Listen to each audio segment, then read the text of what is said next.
Hey all, and welcome to another rather technical video, but of course, as always, I'll try to break it down as good as I can. And I can tell you already, if you haven't yet subscribed to the channel, then this is probably the case right now that you should do it.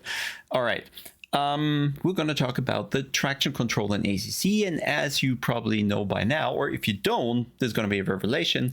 Most cars, when they do the fastest lap times, they will more often than not have the traction control set to off. And this video will try to dive into why that is the case. I think it kind of famously started with Tinko van der Velde, who is one of the top guys in ACC right now, used to main the Audi for probably since forever, since the 1.9 patch. And he was famously doing TC0 in the esports competition. So initially it was believed it's kind of an Audi thing. Then later people, of course, started experimenting in all the other cars. And well, looks like basically all cars right now benefit from having the TC off. Some only in some situations, in medium high-speed corners, others in slow corners as well. So all corners.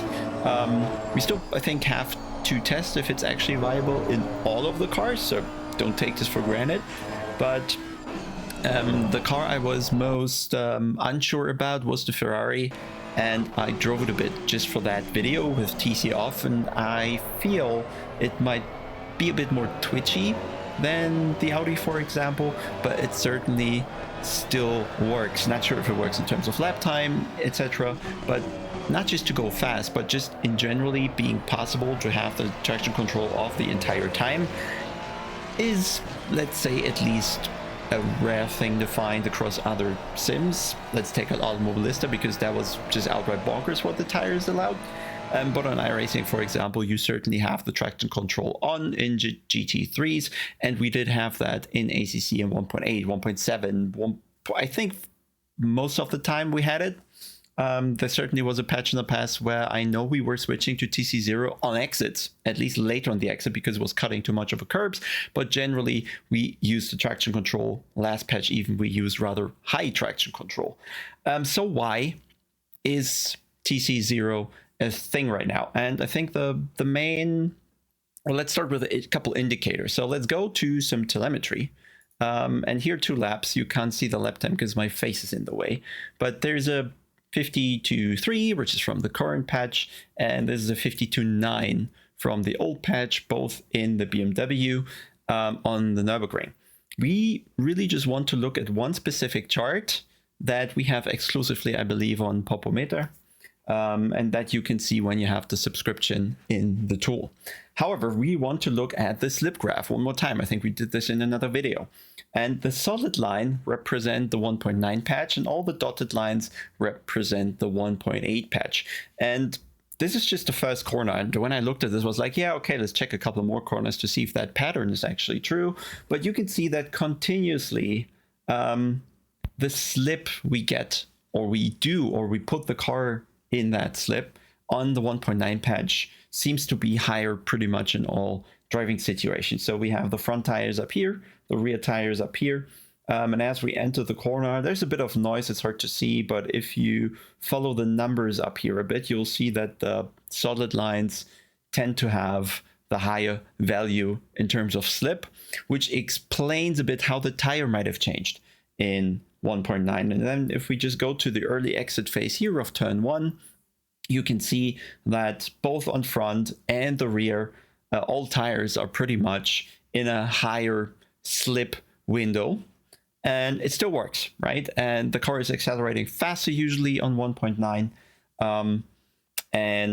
That just means if you go into the tire, there is a little more. I have a chart prepared right after where I'm going to explain these slip curves a bit better, but for now, let's stick to a couple more corners just to see this data. I think it was very pronounced here in turn 5 and 6 as well, where we go into the turn, and then pretty much past the apex, you can see that we have front and rear tires as well in the higher slip value, so to say, right? So the car kind of leans a bit more into the tire, and the tire still provides grip. And this pattern kind of remains true for the entirety of the lap. On the brake, I'd say it's the most similar to before, but as soon as you go for the corner and you get to your maximum steering angle, you're definitely using more of the tire. The tire allows more slip. There's more slip to be used before the tire reaches its peak grip.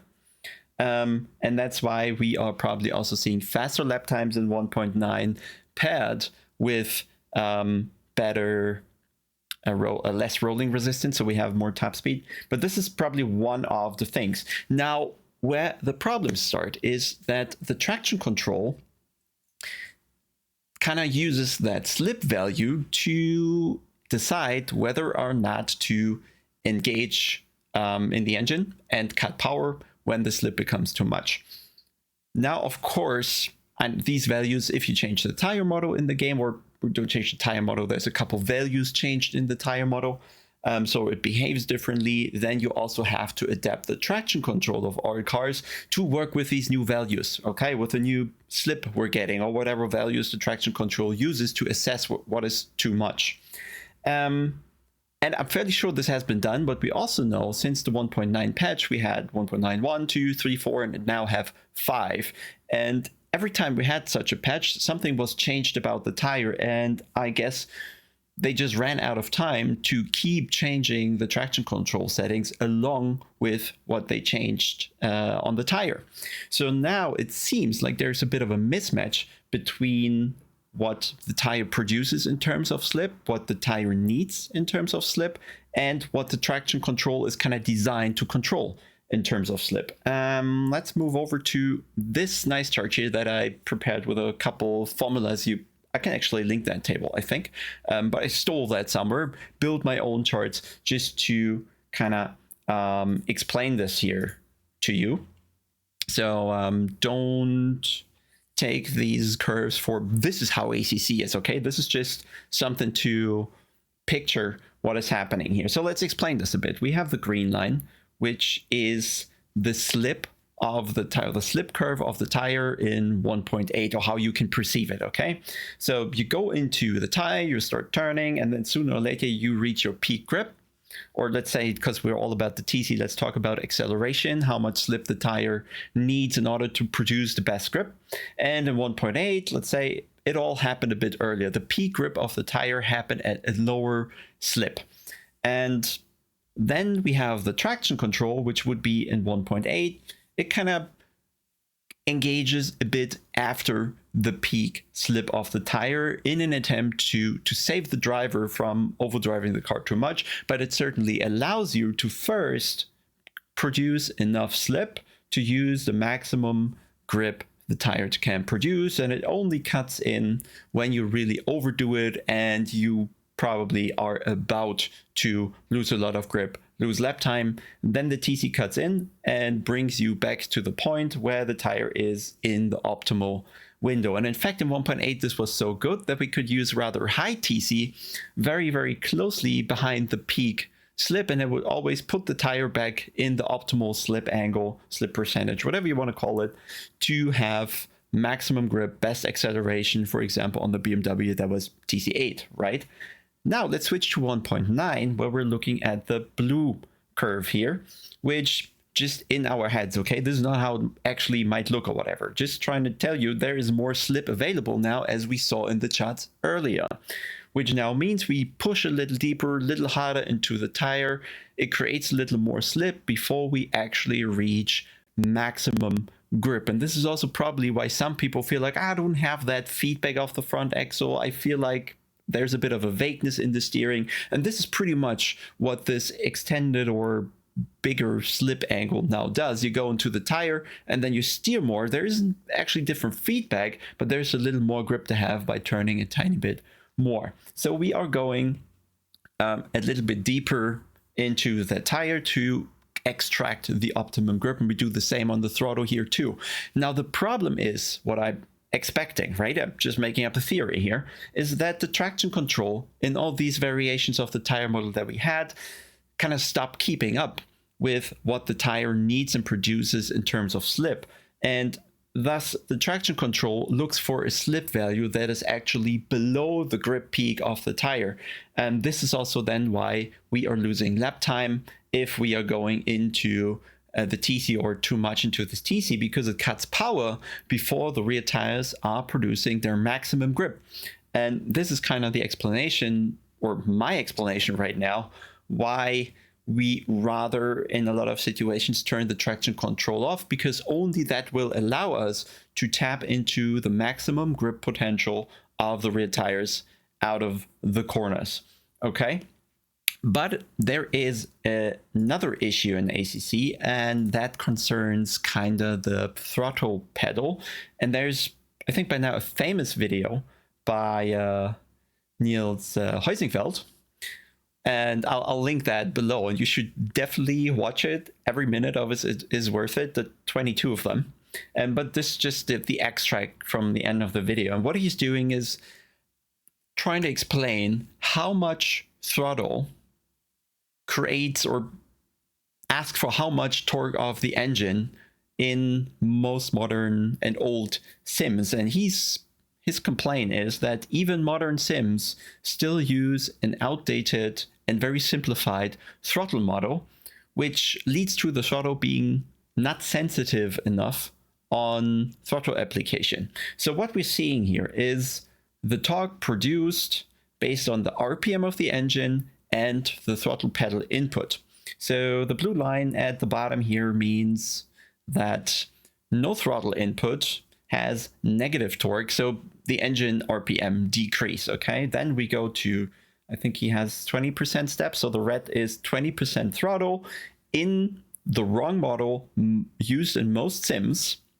I think apart from Automobilista and BeamNG or something, what he mentioned, and R Factor 2.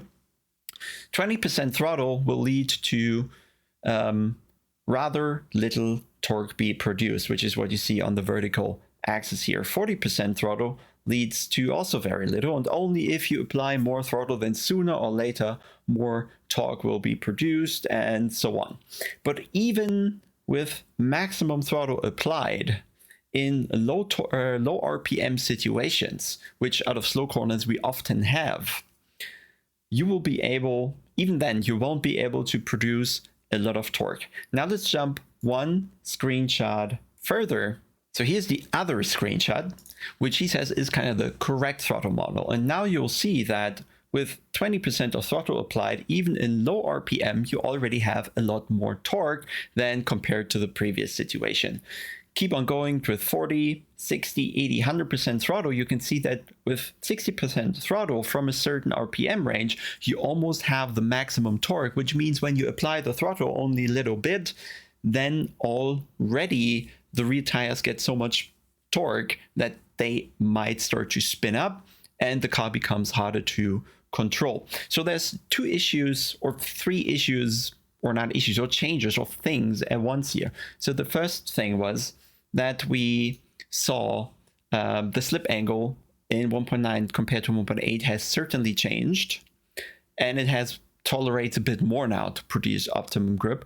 The second thing was that the traction control probably has not kept up with the slip angle the tire needs now, and tends to cut before we reach the optimal slip and grip on the tire. So we rather turn it off to actually go to where the tire wants us, needs us to be in order to be fast. And the third thing is that the throttle model in ACC, unfortunately, seems to be that older one, or the outdated one that has been used in sims for ages. Which means that even if we apply a lot of power or a lot of throttle, we don't actually get a lot of torque on the rear wheels, which of course makes it easier to control the car without traction control. And I think we can even show that here as well if we go back to Popometer, and that's a very typical pattern you'll see on the throttle pedal right here. I think in all cars where the initial throttle application will be going very high, especially on turbocharged cars, you go even higher, because we just don't get any torque with low amounts in the throttle. So if you go to 30-40%, you get so little power that the car doesn't actually accelerate. And that's why you'll often see the pro drivers go very quickly into a lot of power where the engine actually starts doing something, and particularly pronounced on the turbocharged cars. So what can we take from here? I think let's look at a few more driving scenes just to get a feeling for what the Audi really does. So we're on board on Kyalami, which I drove with Ellen a couple weeks back, and you can probably see, and I've also tried to kind of be a bit too aggressive and too rough with a car. You never really get to a situation where you really should be scared of the car, right? And the Audi seems to have very low torque in the low RPMs, even with a lot of throttle applied. And it is just a bit kind of too easy, not snappy enough in order to really lose control of the car.